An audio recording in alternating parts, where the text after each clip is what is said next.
What a life!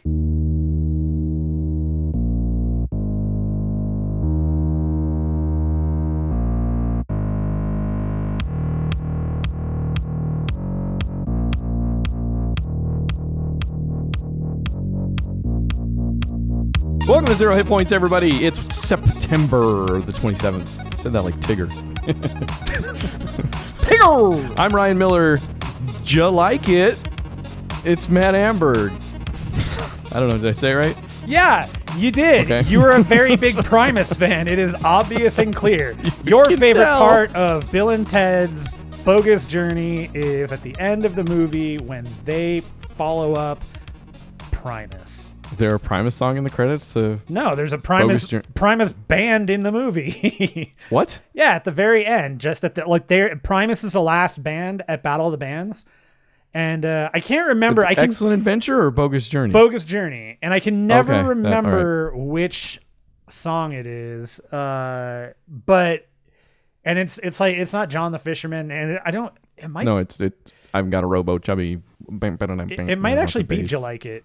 Now that I think it's possible, it's actually possible. Perfect. But That's great. They have like 4 seconds of them playing the song, and then Bill and Ted have to fight the guy from Lethal Weapon 2, and then George Carlin is there, and then it's been too long since I've seen Bogus Journey. Station.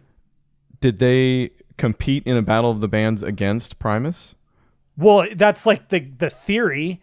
That they were in a Battle of the Bands. Primus is the last band in the Battle of the Bands, and then they were supposed to play because they were officially listed as the final band. So you see the penultimate band being Primus, then Bill and Ted are supposed to come up, but then that turns into them getting into the time fight with Chuck Denomalos. Have you seen this recently? Nope.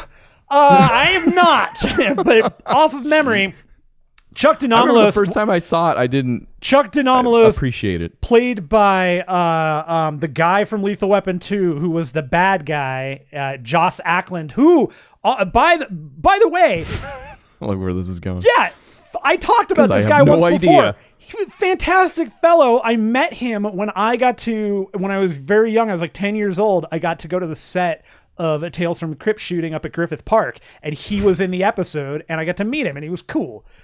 And young Matt was shaped forever. Anyways, that episode, by the way, was rad because it has to do with Timothy Dalton and he's a werewolf and it's cool.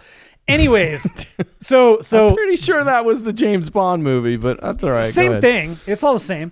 Bill and Ted get to the Battle of the Bands with their alien friend Station, who's now built them a good robot Bill and Ted because they had to fight the bad robot Bill and Ted, who were going to go up on stage and give them a bad name. I do remember. Yeah. So they were going to go up on stage and kill the princesses on stage so that they would be like forever hated, so that in the future... Maybe I did watch this, actually. Chuck Denomalos, who again was a former gym teacher and just got angry, he could rule whatever the future of San Dimas is. I really hope that sequel gets me. I don't even care. Like that's probably the worst thing I could possibly say, but... No. I legitimately think that Keanu Reeves and Alex Winter care enough at this, especially now, and they both could just never be as good. They both have like enough weight to go, okay, this script sucks, and they're not going to do it. But if they get a script that they like, I don't see how it can only go downhill. Well, did the other scripts suck? Technically, I mean, if you look at it, those are such time and place movies. Like, no, the scripts could have actually been bad, and we never would have known. Okay, they're good. I think Excellent Adventure actually kind of still does not. Excellent Adventure works because it doesn't set itself in that time period really. Like, it's there and some of the fashion is there, but you're so not in that time period for a majority of the film. That seems right. That all you get is we still have malls. Malls still exist. Music stores kind of still like it's not crazy to see that mall. You know, like that's the most outlandish thing. we still have schools that have auditoriums, and there are still classes that force you to go stand up in front of them and yammer on. So Bogus Journey did feel like kind of more aware. They're in hell like three quarters of the movie. It gets a little bit high concept too. Yeah, okay. which, by the way, as far as those go, like what I can remember, that was like not what anybody expected from that movie, and I loved it then. True. And I loved it the last time I saw it. It was super cool. Looking back on it that way, yeah. Did either of us watch these movies? Or was that just the best impromptu Bill and Ted conversation? No, I haven't seen that movie in a while. I haven't seen either of them in a while. I love starting the show. Okay, you know what though? It does kind of dovetail into a movie I watched this week. If you want to kind of just go into that, we could do that. No, I do. No, that's fine. But I watched John Wick 2. The spiritual successor, to John Wick 1. Yes, so much so that it's called John Wick Chapter 2. Like, I love this stage of Keanu Reeves' life right now. His acting career is just killing me right now. I'm loving it. I would agree with that. Loving all the choices he's making, all the weird he's making the tiny little indie Renaissance movies, the Keanu-assance, the Reeves-assance. I don't know. I'm not a saucy kind of guy, but I'm saucy for Keanu. So the movie's really cool. Like, he's great in it. All of the additional actors are fantastic. I really, really liked Ruby Rose's deaf character, or mute character at least. I don't remember if she's deaf. I don't think she's deaf. She's just mute. Not a whole lot of words explaining things. Yeah, she just uses sign language. Loved her. I always loved seeing Hot Rod's dad, who's Al Swearingen. Again, I don't know why I have such a block on Ian McShane's name, but it's just nope. At some point your characters eclipse yourself for the best out there, and I think. But why in that case, why the hell do I go to Hot Rod's dad first? Well, because you're a hot-blooded male. I am a warm who knows good cinema. That's why. That's true. Common, he was the bodyguard. Common? He was the bodyguard that John knew after John has to fulfill the oath. So the plot here is his legal name Common? Yes. Okay, it's his common name. There's like 7 people in the world that are LDAP folks that are like, I get it. So I wasn't one of them, but now I am. No, and it's still, I'm not. Okay, anyway, so the plot of this one is John Wick has gotten himself out of the life, but in the process of doing so, he made a blood debt. He made the blood oath before, I feel like, the first movie, didn't he? Like, wasn't this an outstanding thing, or it might have been? Yeah, but the point of this movie is he has to fulfill that oath. Right. So yeah. you don't see him. Why are we even talking about that? Actually, it's about. They don't talk about how they don't talk about how it happened before or anything. It's just he has the oath. He has to fulfill it. And as part of the rules, maybe the greater point is that it's part of the rules of that organization. Yes. That hitman organization. Does it ever have a name? Yeah. I'm trying to remember. He calls the place the Continental, but tell me it's not the Syndicate. I mean, it's John Wick. It could be called the Syndicate. No. They call the thing the Continental. So I just Continental. Assume, okay. Whatever. But So Wick has to fulfill the blood debt, but in doing so, he also knows that he's going to cause a whole mess of havoc because he wanted to retire. He has to kill a woman who is the sister of the guy he owes the blood debt to, because she is now ascended to the ring of power, basically, of people that control all crime and the assassins and all that stuff. So she's part of the board of the organization? Yeah, right? Basically. That's kind of what I got out of it. So he shows up. She knows she's going to die. She kills herself. Common comes after him. It becomes a whole thing. John Wick 2. John Wick becomes a whole thing. And of course, part of this is the blood oath. He can't kill the guy that has the blood oath because that will make him a wanted man. He can't run away from it because that'll make him a wanted man. Everything outside of fulfilling the thing will make him a targeted person. And even fulfilling this because of who he's killing is going to make him a targeted thing. So he's backed into a corner. He kind of goes grudgingly. It's the whole movie is set up to put him slowly in opposition to the organization. Yeah, exactly. The plot though, like where they're putting the story and how they end it and the putting him in opposition and the way they do it, I'm not sure that I really dig it. And here's your spoiler. This spoiler alert. We're going to spoil it? We're spoiling the ending. Turn away now. Don't look. Yeah, close your eyes, cover them, but leave your earbuds in or whatever. So killing anybody on the Continental's property is verboten. The first movie ends with Ian McShane exacting the punishment on I can't remember her name now, but she had a good part in S.H.I.E.L.D.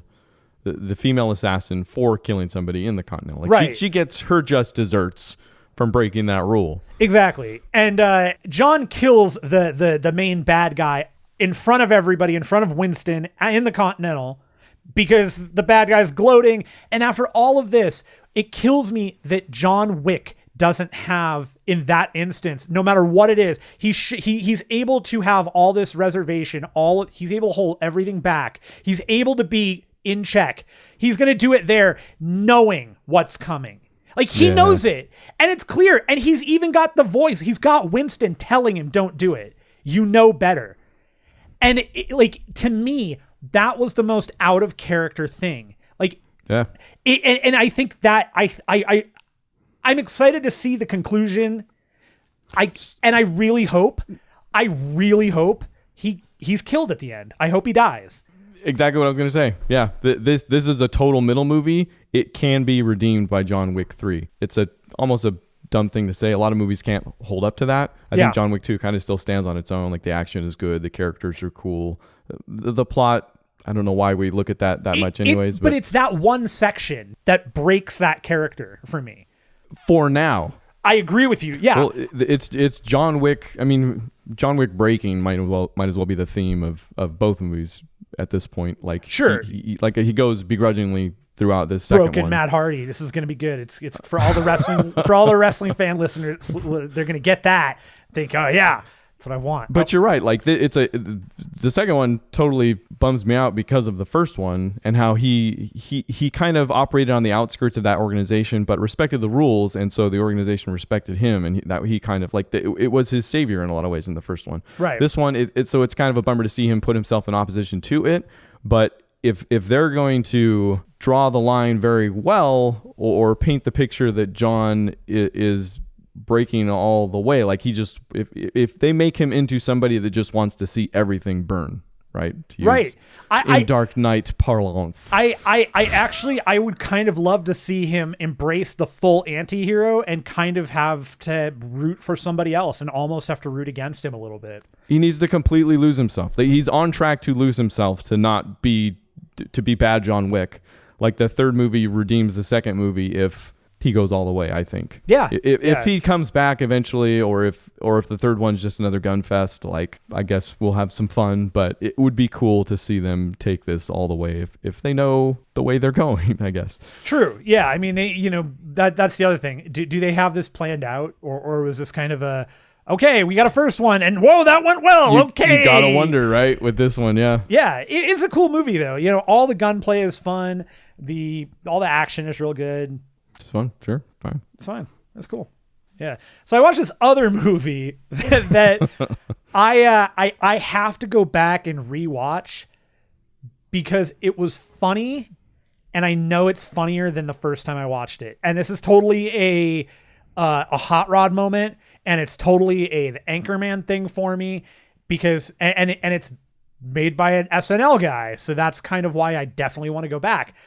It's a movie called Gunther? Killing Gunther. Okay, all right.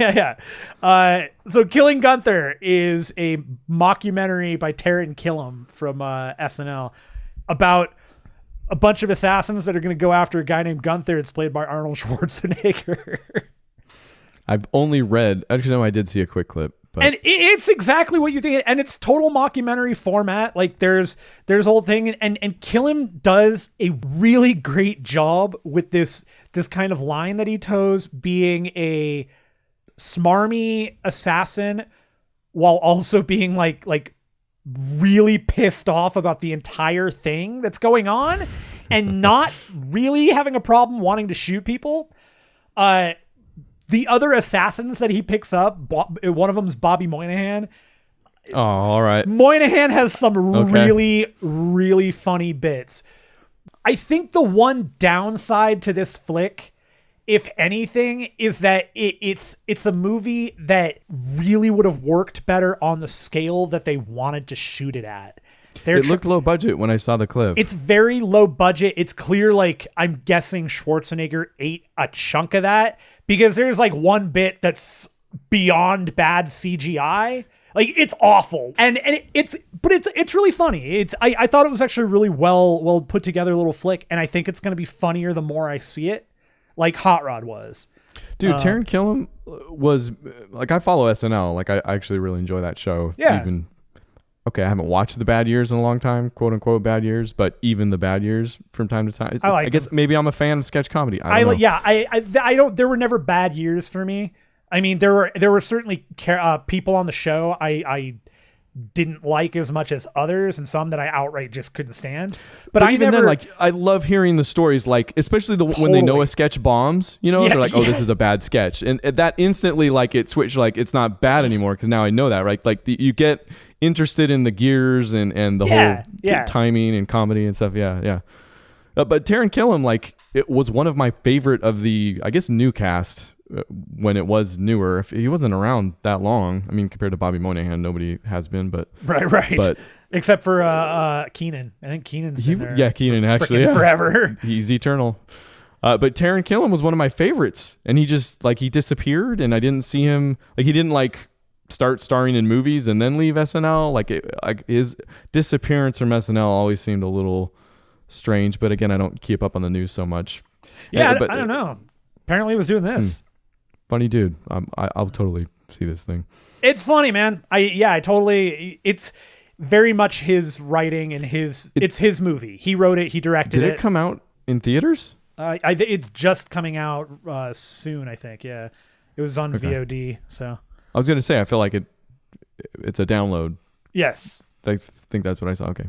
Yeah. The none of these are going to take very long. I watched a quick, so a while ago, I don't know if I talked about this on the show actually. I went up to the Roxy and saw the Bouncing Souls, one of my favorite bands. Yeah. They're not, maybe they're huge. I don't know. They came to a decision a long time ago to kind of shun the spotlight in several different ways, but achieved notoriety through sheer hard work, maybe through sheer touring, perhaps even. Yes. Punkorama Volume 2 or something. There you go. Yeah. But they were always kind of an outlier for even just all the bands I listened to anyways. Like, they very confidently stated their influences as being Johnny Cash and a lot of 80s music, you know, like they were very different and their music sounded like it. And whatever. Anyway, one of my favorite bands, went to see him at the Roxy, which is cool anyways, right there on the Sunset Strip. Yeah. Super just down at the Sunset Strip. That's one of their songs. They do it all the time. Yeah. It was cool. It was a great concert. I went to the table and they had a DVD there actually that I had no idea existed that is called Do You Remember? It's one of their song titles. 15 Years of the Bouncing Souls.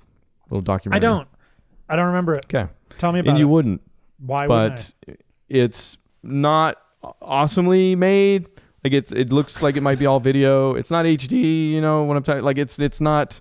Nowadays, it's very easy to sit somebody in a chair, blur out the background, and you got yourself a documentary. You know, like, it looks pretty good. You got with your HD camera.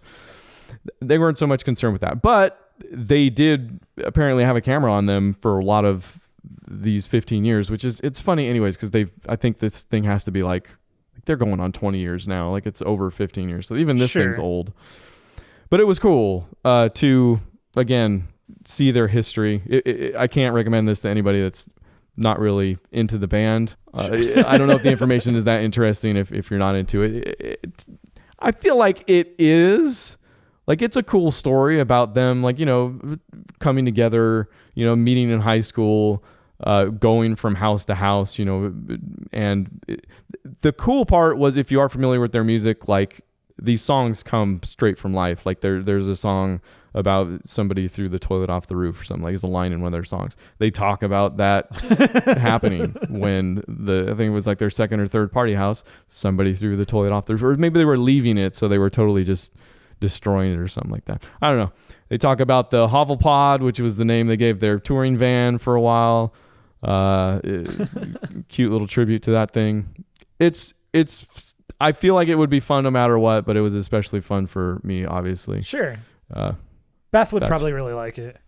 Yeah, if she loves heard of the bouncing soul. And well, it's definitely one of those time periods too, I guess, especially if you have like kind of an East Coast connection. Like my exposure was very limited and different being on the West Coast in the West Coast punk scene. Yeah. It was cool. It was fun. Nice. The other movie I watched was Pirates of the Caribbean Dead Man Tell No Tales. So, do you want to tell tales, or are you good with passing? I want to tell tales. Tell me how you feel about the Pirates of the Caribbean movies. I guess I like the first two of them. The third one, after that, they've just kind of been middle of the road for me, or blah. By the first two of them, do you mean the first three of them? No. Well, maybe. I guess. I don't know. That third one I never loved. There. Yeah, the third one's better than they successfully I don't know. Yes. But successfully, yes, go downhill in succession. Sure. No, that's definitely true. I would say that's true, even though I really, really like the first movie. The first Pirates of the Caribbean. Love it. Yeah. Unashamed. I super love that movie. I know good flick. There's plot issues, I think. Like it's almost mathematical in the way, because it has that great ending where he, who's cursed and who isn't and all that stuff. Yeah. It toes that line between, like suspension of disbelief of type plots. Sure. But okay. I love it. It's campy in a way. It looks cool. Everything, especially when everything was new. Why I say the second and third movies is because they're very much one movie that has like 4 other things in there that makes them into 2 movies. Okay, sure. I'll give you that. The whole beginning of the second movie where he's stranded on that island and they have to go rescue him, like has no bearing on the rest of the film at all. It's just like, can you have fun with these characters for a while? Yeah. It's a way to let Johnny Depp play Jack Sparrow. Yeah. I think there's a super good, a way better movie in 2 and 3 without all the fluff. Like Bill Nighy as Davy Jones was super fun, super incredible. Right? Yeah, Davy Jones is good. I love the Kraken. Second and third movies just fine. Have fun with them. The fourth one I probably couldn't tell you 2 things about, and have not had a desire to go back and rewatch it. Yeah, for the life of me. It was very boring. I remember that. I remember perfect having description. Any interest in it. So Dead Man Tell No Tales is a sequel to that movie. Yeah, I kind of assumed. It looked like it. It's not really. It's a spiritual successor. Again, that's what it is. It's just boring. Nothing seems really driven. Again, Jack Sparrow as a character, just, I don't know if Johnny Depp's not into it. I feel like he's turning in a good performance, but that seems like a weird thing to say about this character. This is something interesting that I've heard recently. I read in a few different places from different sources, that Depp no longer really, he doesn't spend as much time rehearsing and doing lines anymore, and he has an earpiece and he has people feed him lines when he can't remember them and stuff. I would freaking believe it. And with a lot of his recent performances, I can't think of one where that doesn't seem legit. Yeah, no, totally agree. Like there, and it seems it's maybe hard to remember Johnny Depp, I guess, at this point. Like he's had this arc as an actor that I thought was actually kind of cool. Like the story I always hear about him that I thought was cool was when he met the freaking clarinet player, Artie Shaw, I think is who it was. And Artie Shaw, who was coming off not being popular, but got really popular for a while. Like we're talking like 40, like literal. Artie Shaw was the dude that kind of toppled Benny Goodman, I guess. I think. Okay. I hope I'm getting this right. And he met with Johnny Depp and gave him this thing about like fame and like all this stuff. And Depp seemed to take it to heart, like him also being a very successful, very young, 21 Jump Street, even probably before that. And, well, Nightmare on Elm Street and then into 21 Jump Street. Right. And then it seemed to choose his roles. I never quite bought into the whole A-list thing. Like he never seemed that awesome to me, but I respected his kind of distance from the craft almost, or something like that, I guess. I don't know. The way he seemed to shun celebrity at some points. I think he had a good string. He had Edward Scissorhands, Ed Wood, there you go. And Fear and Loathing. Yep. And now here's my thing. Man, good point. I don't like Fear and Loathing. I think there are plenty of great performances in the movie. Depp is fine. I get what they're getting across. Part of the reason I don't like that movie, I'm also not a huge Hunter S. Thompson fan. His writing never, like, I like the Gonzo stuff. Fine. He's not my writer. I love Gonzo too. Yeah, no, it might be Johnny Depp's next role, actually. I think it is. He's already got the jewelry. But he had those 3 flicks, and I think those 3 flicks like cemented him in way too many people's heads as like he is this perfect actor. And then he hits really strong with the Jack Sparrow character. People really like that. Yeah, it seems like especially with the Jack Sparrow character, like everything afterwards has just been, he's quirky. Like he plays another quirky dude, and it was never, yeah. I mean, even the Jack Sparrow thing when it came out that he was just doing Keith Richards, Rolling Stones, Keith Richards, yeah. Which there is a similar cameo. Keith Richards cameoed in the 4th one, or no, it was the third one, I think. Yeah, there's a similar cameo in this one that's pretty cool, actually. But overall, sorry, we're way off. But this one's just, it's again just boring. It doesn't quite. It's not as driven. Again, that's the word I keep going back to. Is Keira Knightley and Orlando Bloom, are they back yet? They are, but just in the most, like, it seems like they wanted to cap off the franchise. So they're in there. Like the story is Bill Turner's son, Orlando Bloom plays Bill Turner, right? Trying to free his dad from being Davy Jones, which is what happened at the end of the 3rd movie. But he's only in it for a second at the beginning, and then he's in it for a second at the end when it works, and he hugs Keira Knightley, and man, wow, there's a stinger where Davy Jones is back, like Bill Nighy. They're gonna make another one. Well, of course they are. Yeah, I don't know. You know what? Great. Bill Nighy can come back. Bring Chow Yun-Fat back. Get all of them. It wasn't Salma Hayek. Who was it? It was Penelope Cruz. Penelope Cruz. Was it Penelope Cruz? Really? Wait, that might have been the 4th one. Yeah. Well, I'm just talking in general. Who were the pirate folk? Like it was you had. There is Julian Assange. You could probably skip it. Just wait for the Bill Nighy one. Give that one a better try, maybe. Do you remember Skip It the toy? Skip it. You're right. I did play some video games, but you tell me about yours first. I played the video game equivalent of Skip It. I played Madden 18. I told you I was going to roll credits on that Longshot thing, and I sure did. Man of your word. And when the credits were rolling, and I'm kind of like, they're as the credits are rolling, they show a whole bunch of the motion capture that they were doing with all the actors and everything. So I was kind of remembering how the thing went, the choices I made in and what that, what dialogue that may have changed and how all that affected the outcome and stuff. And they did a really good job with that game. Like that mode. It's super solid. Nice. Like I really, really enjoyed every aspect of that. I was invested in making that story work, and in some ways, I identified with the character directly. Being a long shot yourself. Yes, being a long shot. That's right. I'm a long shot. It's a long shot. It's a long shot. Yeah. It's a long shot. He's a long shot. I don't remember any more of the words, but it was bad. It's very bad. So, barring that though, like the growth of the character, his story, the flashbacks that you get, along with, there are definitely a couple of really goofy we're gonna go overboard with the Nice Goldie Hawn. the saccharin bits. But there's a whole part where you go and you do a football game in Iraq or something, or like the Middle East, because why wouldn't you? What? Yeah, in the context of the game, it makes sense, but it's just one of those like you're reaching, man. All right.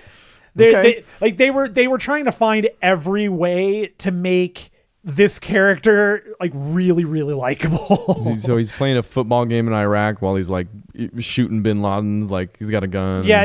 Does he tackle Bin Laden in the end zone? And then he spikes his head. It's pretty cool. It's Hot Shots. It's very realistic. You know what I'm talking about. Yeah, no, I know exactly what you're talking about, and I'm seriously considering watching those because I have them both queued up and ready to watch.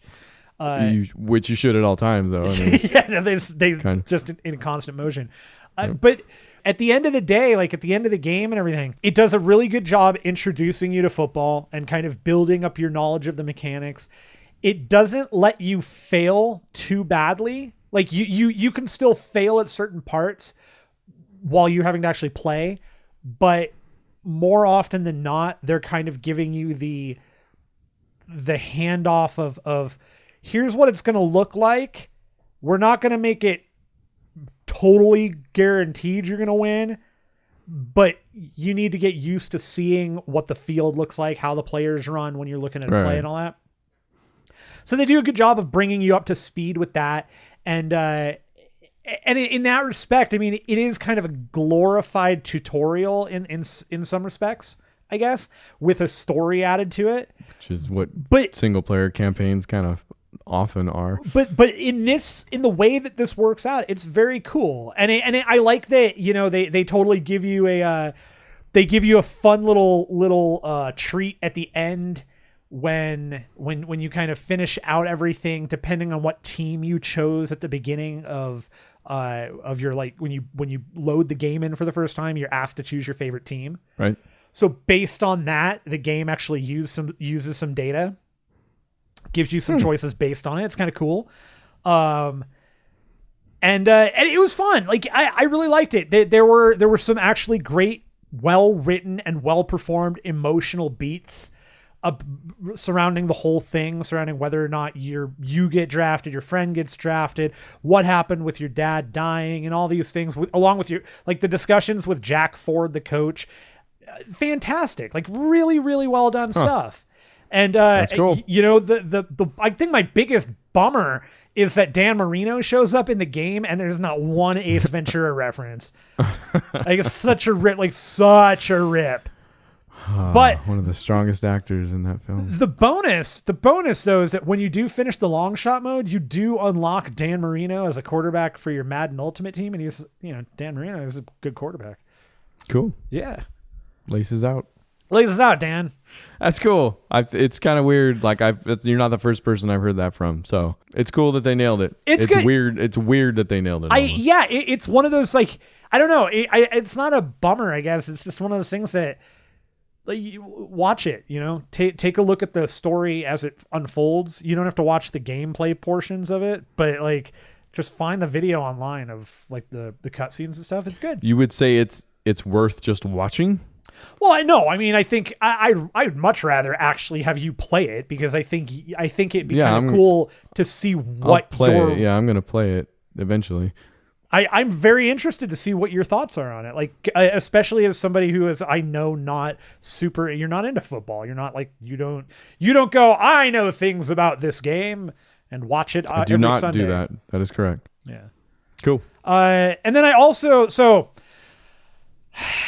Fortnite Friday has not happened for like 3 weeks straight, and 2 weeks in a row. How many times has Fortnite Friday happened? Like 3 weeks. It's happened 3 weeks and it has not happened 3 weeks. Yeah, something like that. I know. I'm trying to decide if it actually exists. It may not. I could be equally negative. So my computer just decided to have a whole bunch of weird issues where streaming was becoming a problem. My OBS setup was not working right, and then I decided, I haven't been able to get my webcam to work for a while. Like, it died one day, and this is on your PC, right? Yeah, Your yeah. My fairly my new streaming PC. Yeah, for put together. Yeah, okay, gotcha. But I have not been able to get my webcam to actually work since like for a while. And so I spent some time trying to screw with that. And in doing so, other stuff stopped working. So I've spent a lot of time rebuilding and reinstalling and uninstalling things. So I'm kind of back at a point where I think I can stream again and my audio should work, but my webcam is just torqued. Huh. I may actually I'm closing in on a point where I probably should do a total wipe and reinstall of my computer just because fun to do anyways. So I've always been of the opinion that webcams, after being pointed at our faces for a while, are just like, you know what? Screw this. Yes, no, that camera may very well be voting against me in the next election for owner. Yeah, let's talk about politics for a while. So, So the politics of dancing. The politics of feeling good. How many people know that song, huh? Anybody? lots. It's one of my favorites. Good song to dance to. So I wasn't able to stream, but I did pop into some of the Fortnite Battle Royale stuff. I played a few rounds of that. That is very, very nice, and it's very cool. And the trailer that was released last week for it was a really pretty trailer. And I mentioned, if you happen to read our Twitter, I had some issues with the trailer, and it's issues that I have with the game itself also in this mode, in that there is no sense of strength or weight behind the weapons. Like when you shoot somebody, it doesn't feel like anything is happening. Just in this mode, or has this been a thing in the about mode, Fortnite? In the mode, like in the normal game when you're shooting the zombies, the animations they have for it makes it kind of it works. It feels okay.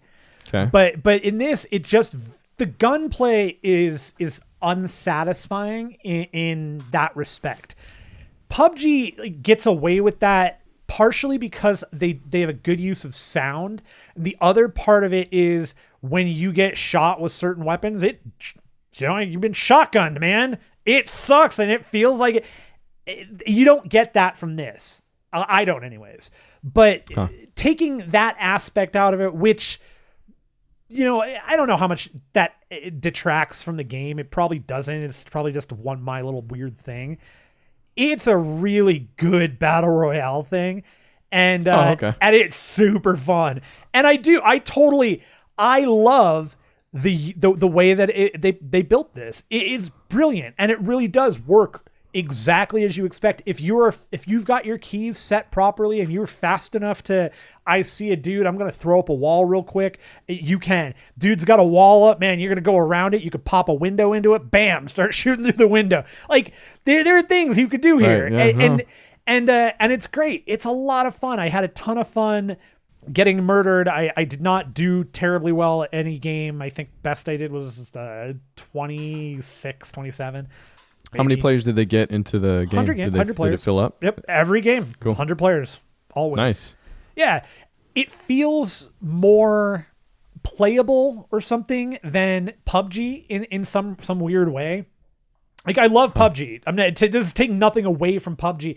I think maybe it's just the colors and like the look of it, but it feels more gamey to me. Sure. It looks on its face like if you looked at those two games next to each other, you'd say that one looks more gamey. Yes. The bright one with the cartoons. So I really like it. I think it's fun. I think it's got a lot of potential. I really want them to solidify that single player mode and whatever they're going to do with it. You're saying you wish they would go back and work on the main game before? Yeah, because I don't know anybody that's going to look at this and say, I'm going to spend full price on this game to buy the Battle Royale thing. Now, there's... Gotcha, okay. If they sell it as a standalone, that's a different story, which I don't think is the case, but maybe I'm wrong. I thought I saw something on that, but I don't know. I mean, so this is maybe leading into like the more... the controversial aspects of this thing, I guess, or yeah. So because of that trailer that dropped last week, something in that trailer, Epic specifically called out PUBG. They call the game out saying, we love this game, blah blah blah. We want to, do something in that world. So here was what we did. The folks at Bluehole were not thrilled about that. And what it essentially comes down to is that they're kind of, this makes sense. Bluehole uses Unreal Engine and they're paying royalties to Epic. And Epic has said, now they're making a game, the same style or same idea, gameplay wise, the battle royale idea. And part of what they're concerned about is that because Epic is now building a game and working on a game so close to PUBG, that they're going to work on improvements and enhancements for the engine that they're not going to share with Bluehole, who's spending a ton of money in royalties for their engine. Right. That makes some sense, I guess. I mean, it depends on how much. The bad headline you might have read the other day was PUBG creators contemplate further action or something like that. Which, on the first time you hear that, you're like, come on, like it's a genre, you didn't invent it, like etc. All this stuff. You're gonna have to learn to deal with this. There are already. Not contenders, but not even copycats. And that's one of the things that's actually mentioned in the most recent comments is how they feel about that in particular. And Bluehole mentions that technically Brendan Green, player unknown, owns the battle royale concept and idea, so they have to lease it from him, or they had to get it from him, and so did H1Z1, and so. They did, one of those kind of oblique suggestions was they're a little pissed off that Epic didn't even ask if they could make a game like that, even though they says repeatedly over and over and over again, we're not saying we own it, this isn't about that, but he does go in and mention that they had to lease the game style, the battle royale idea from Brendan Green, who they ended up hiring. But basically, if you saw that headline, that was kind of that's the Twitter headline that's not going to give you any information. And admittedly, on its face, it seems like a bummer that they, PUBG wouldn't be able to kind of reconcile those two things. But when you do dig deeper, you get to the things like you mentioned that they're in a relationship with Epic Games, and I think it's a decent excuse, that right there. And the greater crux of that later statement was that it wasn't about it being a battle royale game, it was about it being an Epic game, right? And they're in a business relationship with Epic.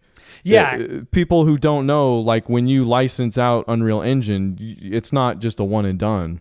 Like there's a ton of back and forth, because you're a lot of times as a developer tweaking, and need help understanding how to tweak maybe at times the Unreal Engine to work with what you were doing, to make your game. If you work in the tech industry, I mean, this is probably old hat to you, this, but there are plenty of times when you'll get something from a vendor that maybe it's custom to you, maybe it's not, but you'll be working on it and say, oh, we need this. You want a feature request, so you put in a feature request. Then they go, oh yeah, okay, that's a good idea. More customers would use that. We will add that feature in. So they build that, right. Then they send it off to you, what have you, or so they hotfix it in. These are things. And this is no different. Epic does this with Unreal Engine. So you can imagine a legitimate concern for kind of a conflict of interest thing going on as they have this evolving and back and forth relationship with now somebody that's making a similar game or a too similar game to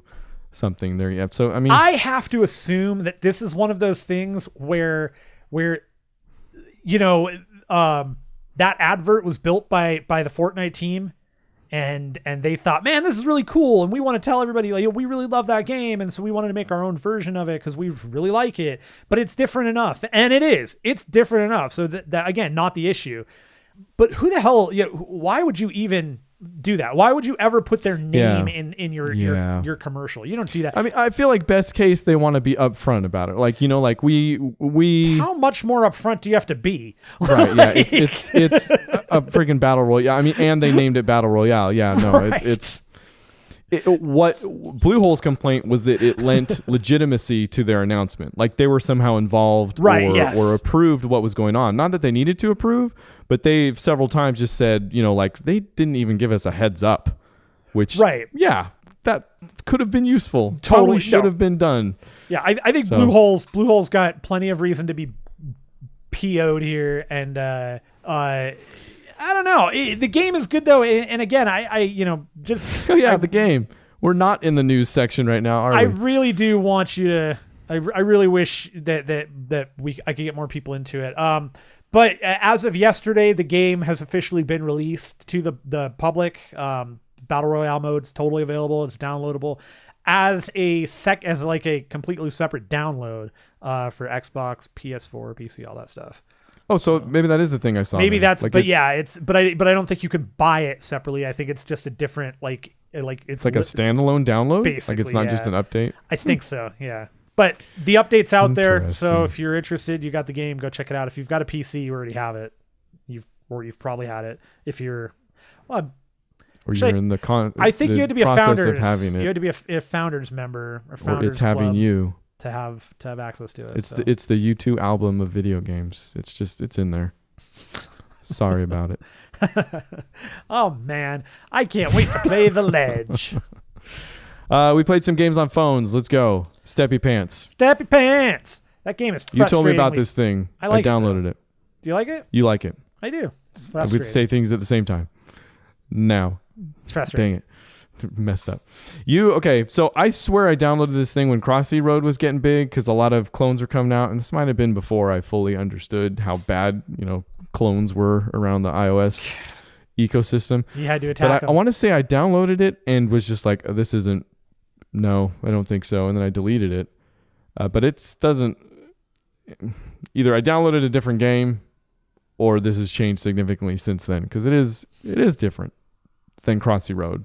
Very. Well, not very, but different.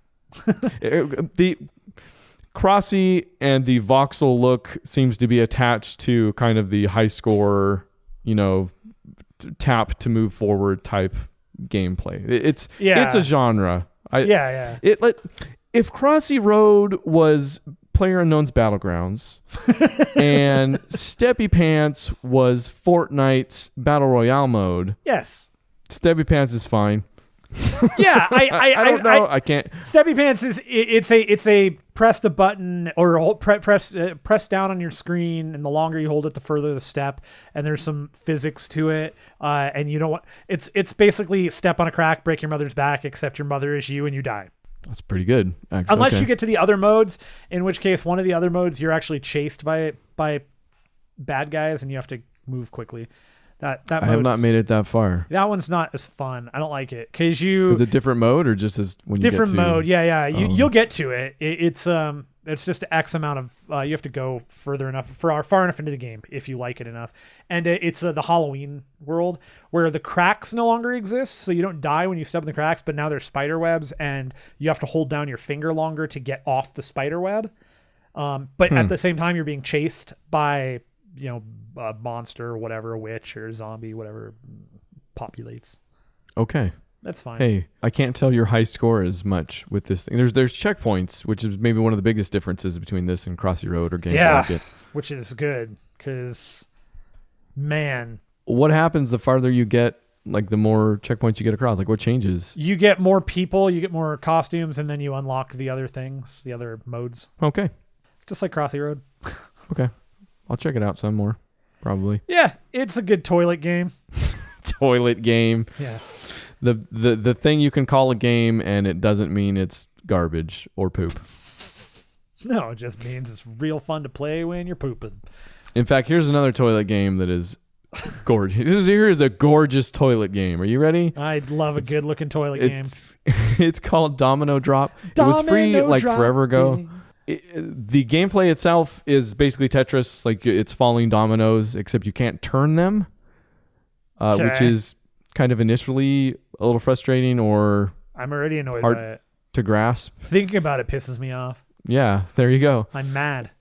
But you match up, I think it's 2 or more, depending on the game you're playing, and they'll disappear. So you there's combos, etc. That's the game.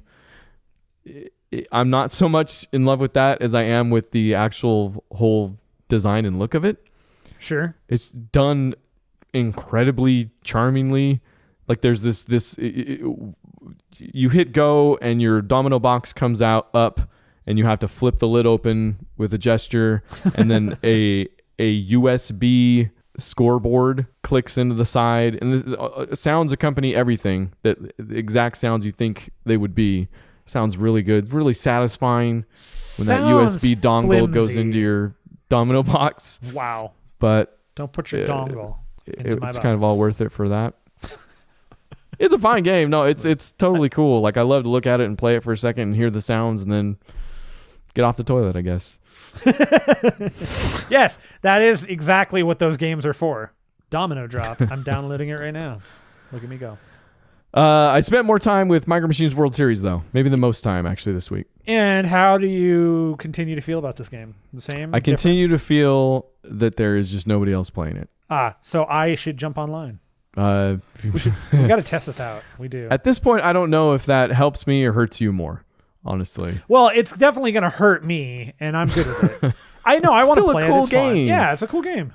Like, everything we said about it, like, I'm down with. Like, it's cool. The reason I was doing a lot of online stuff this week is because they have special events every weekend. So this time it was that nobody's involved in. Yep. No. In fact, at one point, I'm just like clicking through the games. At one point, the final it hung on the final screen, like the results screen, and I'm like, oh no, did it crash? Like, what's going on? This game is behaving weirdly, and then I realized it was because there was another human being in the game, and it was having to connect. And I was like, oh, that's the problem. Somebody else is playing. What a disappointment. Yeah, it was the worst. But no, yeah, it's obviously boring now because I've figured out the computer, and as fun as I've memorized the tracks, it's losing a little bit of the luster that it had even. Maybe this is why nobody's online. No, because if this thing had just full of people, it'd be great. It probably would be. I say. I started Mirror's Edge Catalyst. Hey, that's surprising. Yeah, this is the one. It was like $5. So I downloaded it. Yeah. It was one of the few games that actually crossed the threshold of what if I buy it and then sell it on eBay, how much would it actually cost me? And oftentimes download prices the math doesn't check out. Mm-hmm. But it did. This is the one I talked about when I hear you talking about Prey and kind of playing through a strong single player game. Yeah. And the disappointment, it sounds like. No. It just, I know by no measure is there somebody out there saying that Mirror's Edge, like, I probably should have just gone and bought Prey is what I should have done. It's so good. But I didn't. So no, this makes sense. It's scratching the itch that I want. Like, it is the game you think it is. The story already has some kind of cringy things about it so far. I'm literally only like an hour or two into it. Yeah. And I've been doing mostly side stuff. Oh, really? Okay. We'll see. So these are the things I'm hoping for. It's fine. Tell me how disappointed I am. Did you finish it? No. Okay. No, I got stuck on a side mission, and I got so pissed about it. I'm like, I can't finish this, and I'm not playing the rest of the game until I finish this. And then I was like, done. I'm done. I'm kind of waiting for that because I know. I mean, there are time trials, which are my least favorite thing in games most often. So I'm prepared for this thing to be too hard to not be frustrating. The whole game is time trials, basically. Well, so far the side stuff I'm doing has been fun, and I do like the gameplay. These are the things I'm waiting for. I'm waiting for the routes or the loops or the missions that have me using all of the abilities at once, so I'm timing my button presses as I go to make smooth runs across the rooftops. I feel like that would feel good and be a lot of fun. It is. Okay. So that's one of the things I'm waiting for. I've got a little bit of taste of that, but I don't have all the abilities yet anyway. Yeah. Either. The other thing I'm hoping for are just good set pieces, like something that they contextualize that smooth motion in a story while, I don't know, something's chasing me or something's exploding somewhere. You will not be disappointed in that respect either. I think there are a number of those. I personally think the world is built in a really good way for that. And once you get to the point where it's open world, I think you'll find that. And it once the abilities start opening up, the world opens up more because you can do things. So it's definitely... And that's part of the reason I've been dumping all of my points into my abilities first, actually. I don't know if that's something you'd recommend, but... I don't even remember what I did that in that respect. Like it's been so long. All right. I'm super into it. Like I'm in the honeymoon stage, you know, like Yeah, I no. think about it when I'm not playing it and I want to see where it's going. Great aesthetic. Yes. Also, yeah. I like the character for the most part. I like the characters for the most part. In general, I kind of like them. I like the world. But Yep. I think the parts where you will, and maybe you won't run into this. Maybe it's you know. Run into it. Now again, part of this is just bad video gaming. You know, not saying the game itself, but I do think there are times when it feels like the moves, like the button, they're contextual in certain respects. And sometimes it feels like if you're even a millimeter off, you're not getting it. And you'll drop the combo, you'll start slowing down, whatever. And it's like, Did any of that have to do with jumping off of edges? some of it. Yeah. I mean, it has to do with jumping off of edges and the way you land and then I was missing the edge on one jump like 5 times. Like it was just literally just jumping a small gap and I kept hitting the button late and falling down in between the buildings. I did it like 5 times in a row. It's kind of weird. Yeah. Okay. So those were the frustrations that I remember running into. And then again, I Running into. And then I played some DDR Universe. how are your legs? It stands for Dance Dance Revolution. Dance Ryan Universe. Universe. It's fine. The Ryan This Universe. is my new cardio, my Dance Central replacement. Pump up the jams. Pump it up. Song's not in there, Pump but last it time I said that up. it was, so Bust a move. that song was in Dance Central Revolution. Dang it. I don't know. The DCU. Yep. The Dance Central Universe. Yep. Mm-hmm. Yep. Probably That was more it. probably more engaging than the other one. The only thing I will say about this game, and I don't know if this holds true to all DDR games, the only other DDR game I ever played was the Mario DDR game that was on GameCube, I think. Sure. And I love that game. Like it was all Nintendo songs, like some remixes, obviously. But me and my wife played that thing to death, not joking. That was fun. And I was in there. It was. This one, it's more Japanese. Like I don't understand what's happening a lot of times. Like it doesn't explain anything to you. DDR is strictly about I'm gonna make myself look dumb because I do not move like that. No, that part I get, and yes, it's more like there's it kind of like menu things often. Like you'll go into there's a quest mode where I'm playing in certain parts of the world, and then it doesn't tell you this, but you're just trying to complete a challenge. You're not even trying to pass the song necessarily. Right. But once you complete it, it just keeps going until you quit out. Like you have to actively quit. Like it just keep like I played like 5 songs in a row, and I'm like, did I trying to kill win? you. I guess I don't know. Did I do it? Does it go on forever? It does, unless you back out. Oh, that's awesome. They want you to die of dehydration and dance fever. It's so weird. I don't know. I'm still getting used to that part. I think I have it figured out because I was doing one. I was like, okay, if I do this, an achievement should unlock, and then I know I kind of understand what's happening, and then it unlocked, and I kind of understood what's happening. So whatever. Nice job, man. Maybe the most important thing I found out, because there's these things pop up where they're invitationals and you have to do a certain challenge or whatever. I couldn't do it. It's literally just the fan base. I don't know if this crosses over or if anybody will understand. It's the fan base challenge where it's literally just if you can hit enough of the arrows within the song. Doesn't matter if you fail the song again, like I was saying, or whatever. So you choose expert, so there's more arrows on the screen, and then you hope you can hit enough of them to fill this meter. And I couldn't do it for the freaking life of me for like, again, 5 or 7 songs. And this is on expert, so I'm drenched in sweat again, like trying, just looking so cool. Uh-huh. If you could have seen me, I like want how to see cool I looked, anybody like- doing these things on expert and hitting them all perfectly and all that, and looking good doing it. But then I figured out, I was like, wait, I got a turbo controller, and I had seen, like, when I was looking at the guides, that somebody said turbo something, and yep, you're right. So I plug it in, and sure enough, I just turbo A, B, X, Y, and 100% nailed it. So I love how you play video games.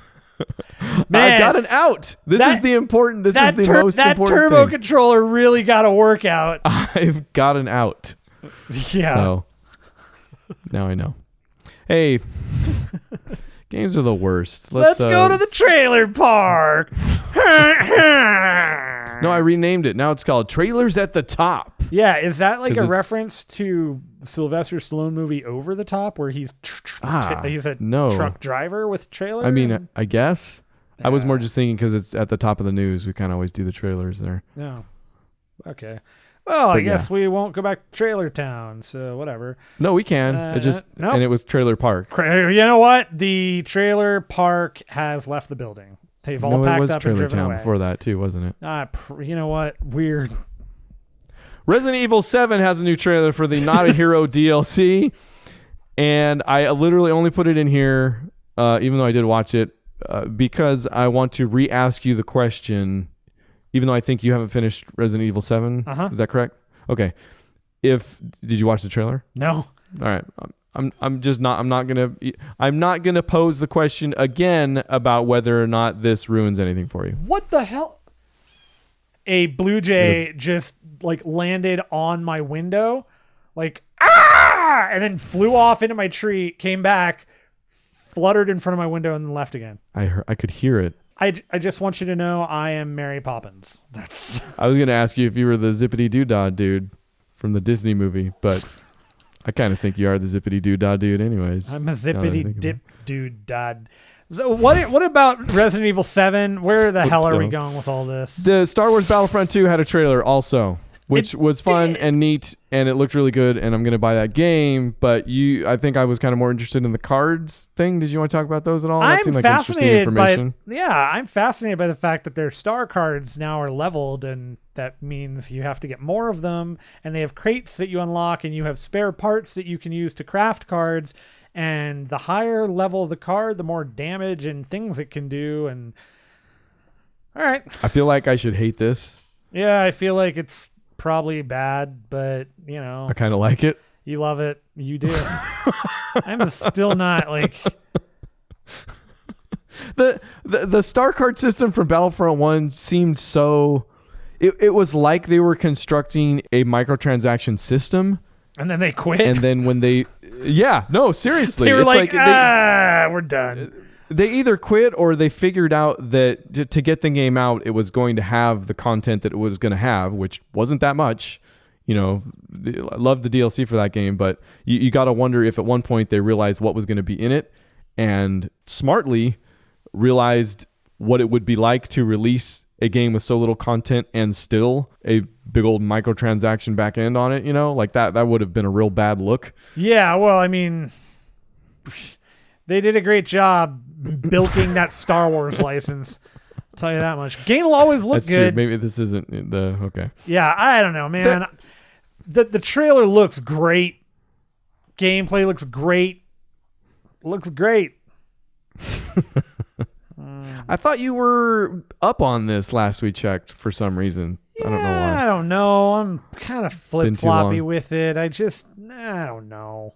This might actually be the next game I buy. I think. I'm, When's it you coming know, out? like, and it's fascinating to me because it's going to be as samey as that first game with very little change, which is basically, by the way, Battlefield. So I don't ever want to hear this. I don't like to buy the same game twice because you're doing it here, dude. That was never an all-encompassing statement of mine. Well, And I'm not you going know to what? redetail everything again. I am absolutely all-encompassing it, and I'm detailed in my own mind. So I believe myself, and that's what matters. Whatever. Next news item. The Witness is now available on iOS devices. So I can get a witness? Yeah, it wasn't worth it. I'd be sick. Voice actors and game makers have reached an agreement to end the strike related. I guess that strike was still going on. Yeah, this is a huge reason, by the way, why so much of the dialogue in Injustice sucks butthole.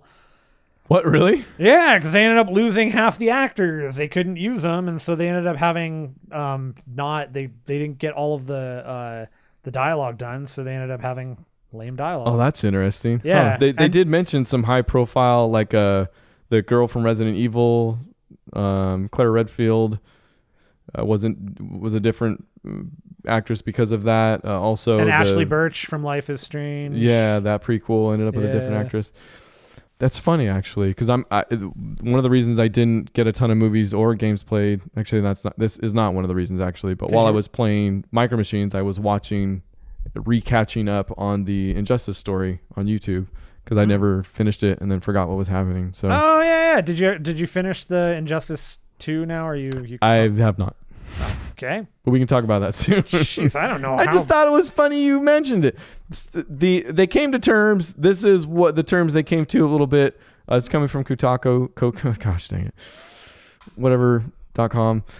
Today, SAG-AFTRA announced that these unionized voice actors would now receive better bonus payments, new transparency provisions like disclosing projects' code names, genres, as well as whether projects will necessitate profanity, sexual content, violence, or racial slurs.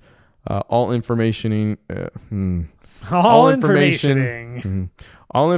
that should make bargaining easier. Speaking of the voice actors, which they would go and do jobs not knowing a lot of this, I guess. Oh yeah. Not needing to know it according to the employers or the game companies. Yeah. That's good. That seems it says it's not perfect. Both sides say that, but it's something. Both sides. Both sides. You're right. Who have I become? Who are you? The Nazis actually just love it.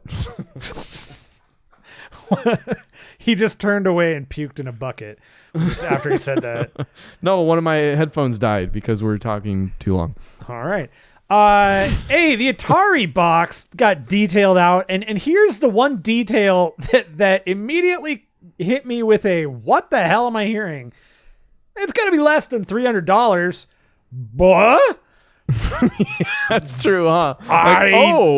It was gonna be close to 300. I had no idea that was on the table, my friends. What are we doing? Hey, anybody remember the Jaguar? What did that cost? How did it work out for everybody? Not so great. Not so great. Well, yeah. So okay, the details that did come out on it. Let me tell me if this is worth your $300 or not $300. It could be $249. No, tell me more about it. It's going to have an AMD customized processor with Radeon graphics technology. It will run Linux with a customized, easy-to-use user interface. That will include video games as well as streaming services, multimedia, web browsing, and more. So you probably get your Netflix and your Hulu in there, I guess. Developers promised, quote-unquote, tons of classic Atari games that will be preloaded on the device, but they haven't said which ones just yet. I mean, honestly, if it's not all of them, that's kind of disappointing. I don't understand.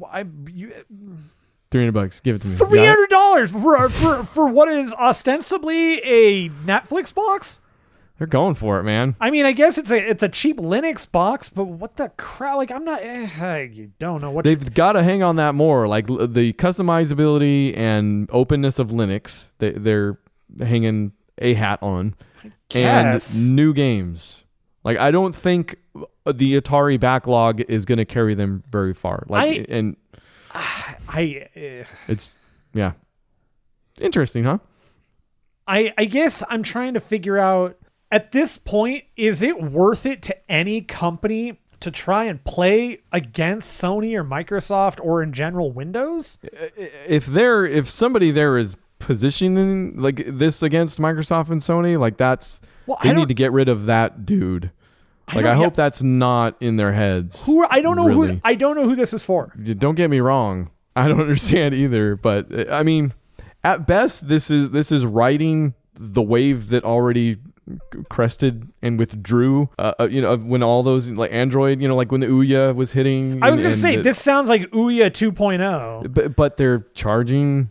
You're right. Premium price. Current console prices for it, and if they're trying to go up against Microsoft and Sony, that's a bad idea.